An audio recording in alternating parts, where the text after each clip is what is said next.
It's around about 5:30 AM on January the 4th, and the temperature in here, I don't know if you can see that.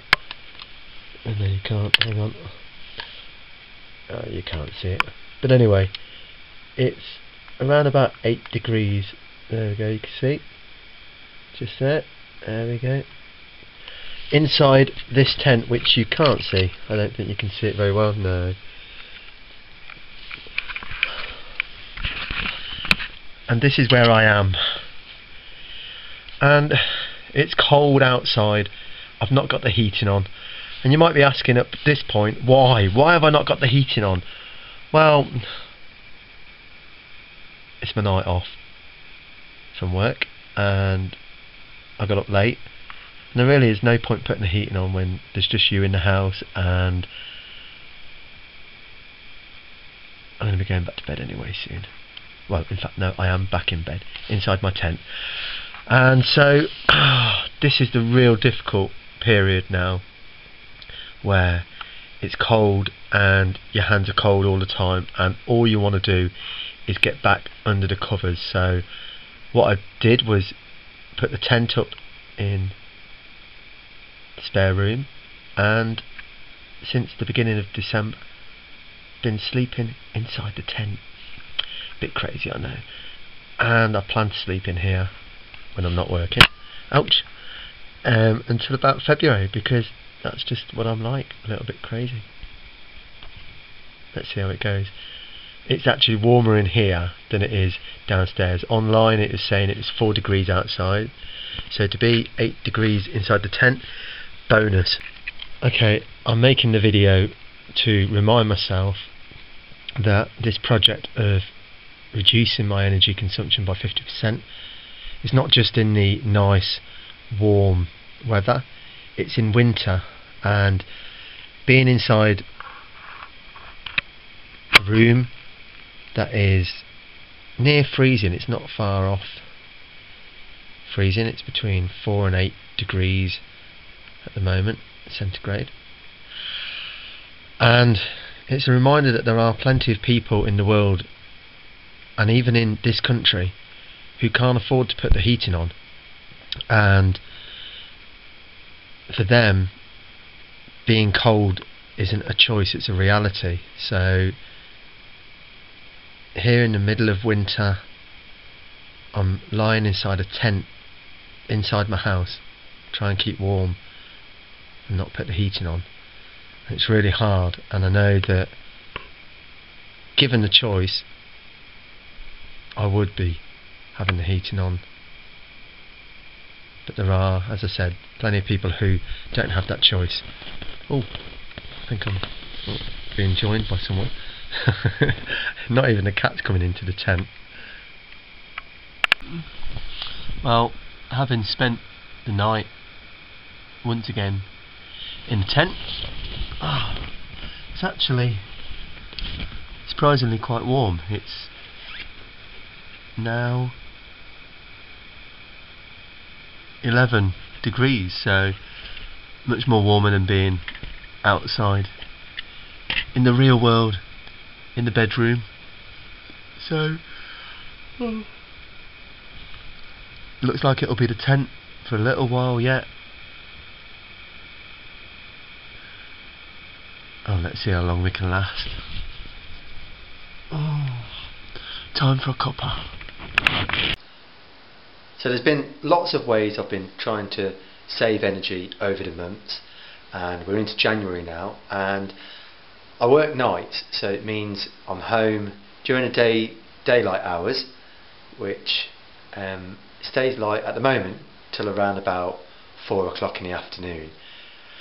So rather than sleep straight after work, what I do is to save putting lights on, and just to try and use less energy, not for myself but in the house, is to stay awake during the daylight hours, and then about 4 o'clock in the afternoon or before, go to bed, so that I'm sleeping during the dark hours, and then when I get up for work at midnight, I get up before midnight, when I get up for work I only need to use the lights for a shorter amount of time. Whereas if I'd gone to bed during daylight hours, of course I'd have the lights on then for the few hours that I'm up. So it's just a role reversal. It's just about changing my sleeping pattern, and that way has helped at this halfway stage already to save already over 50%.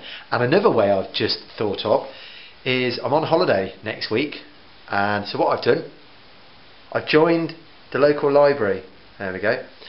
And I thought, if I join my local library, if I need to, if it gets really cold in here, I can always just go to the library. And that's two birds with one stone. One, keep warm in the library. Two, use their internet for an hour, it's free.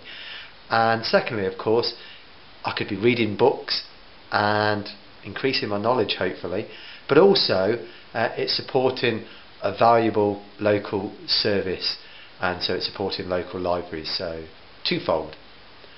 And so that's my little update.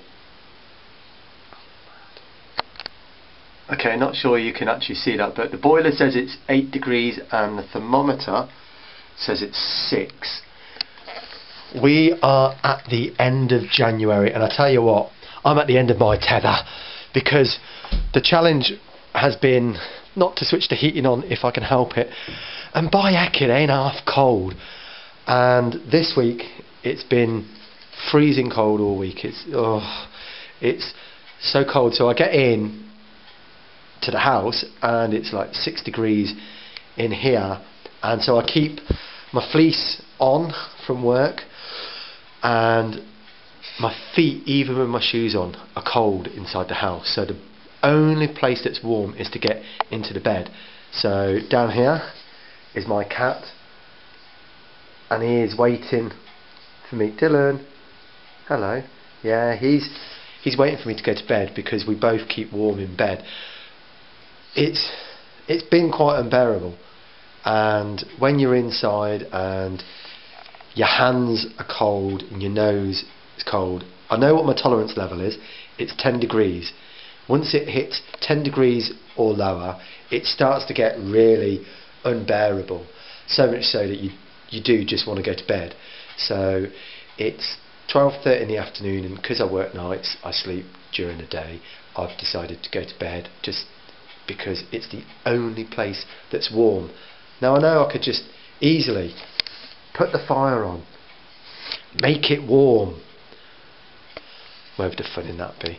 But you know, it just really does remind me that I've got the choice. Yeah, I can put the heating on, but there are people who haven't got that choice. If anything, it helps me to understand more these people that can't afford to have the heating on. And so when in the news yesterday it talked about cuts to services, I think it was something like £500 million taken out of services.